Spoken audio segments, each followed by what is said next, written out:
नमस्कार। कुछ ही दिनों में हमारा प्यारा भारत देश अपनी 79th इंडिपेंडेंस डे सेलिब्रेट करने जा रहा है।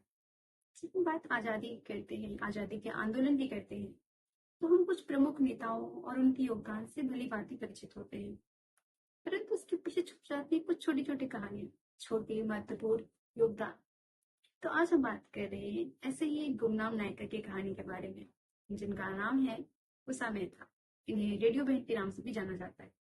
इन्होंने सिर्फ अपनी आवाज से ब्रिटिश हुकूमत को चुनौती दे दी। तो मैं बात कर रही हूँ 1942 की, जब महात्मा गांधी ने भारत छोड़ो आंदोलन की शुरुआत करी। जैसा कि हम सब जानते हैं कि इस आंदोलन की शुरुआत से ही जो प्रमुख नेता थे, बड़े नेता थे, उनको गिरफ्तार कर लिया गया था। तो उस समय देश में एक असमंजस सा माहौल पैदा हो गया। जैसा कि हम जानते हैं कि सही खबर का सही समय पे पहुंचना कितना महत्वपूर्ण होता है किसी भी आंदोलन के लिए, किसी भी कार्य के लिए।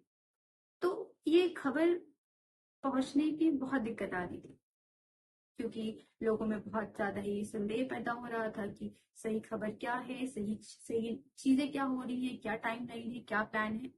ये बहुत दिक्कत हो रही थी इसमें। तब एक 22 साल की लड़की, जिनका नाम उषा मेहता है, उन्होंने अपने साथियों के साथ मिलकर एक गुप्त रेडियो स्टेशन की शुरुआत करी।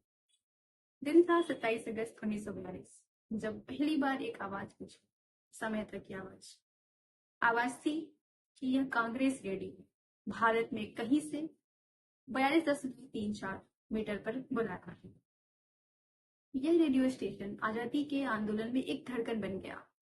यह गांधी जी के संदेशों और आंदोलन की खबरों को प्रसारित करता था, जिसमें लाखों भारतीयों के दिलों की उम्मीद की किरण जगाती।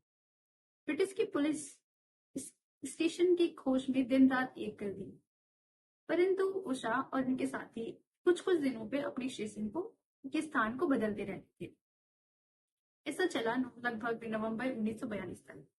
फिर एक दिन एक टेक्नीशियन की धोखेबाजी की वजह से उषा को पकड़ लिया गया। उन्हें 4 साल की सजा सुनाई दी। उन्हें बहुत परेशान किया गया, टॉर्चर किया, पर उन्होंने अपने साथियों का नाम नहीं बताया।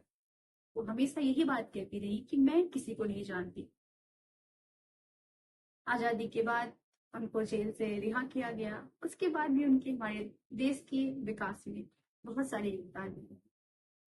उस समय तक ये कहानी हमें सिखाती है कि आजादी की लड़ाई सिर्फ बड़े नेताओं ने नहीं लड़ी है, बल्कि एक युवा लड़की की आवाज ने इसे महत्वपूर्ण योगदान दिया है। उनकी हिम्मत और देशभक्ति ने उन्हें इतिहास के पन्नों में अमर नाम दे दिया है। धन्यवाद।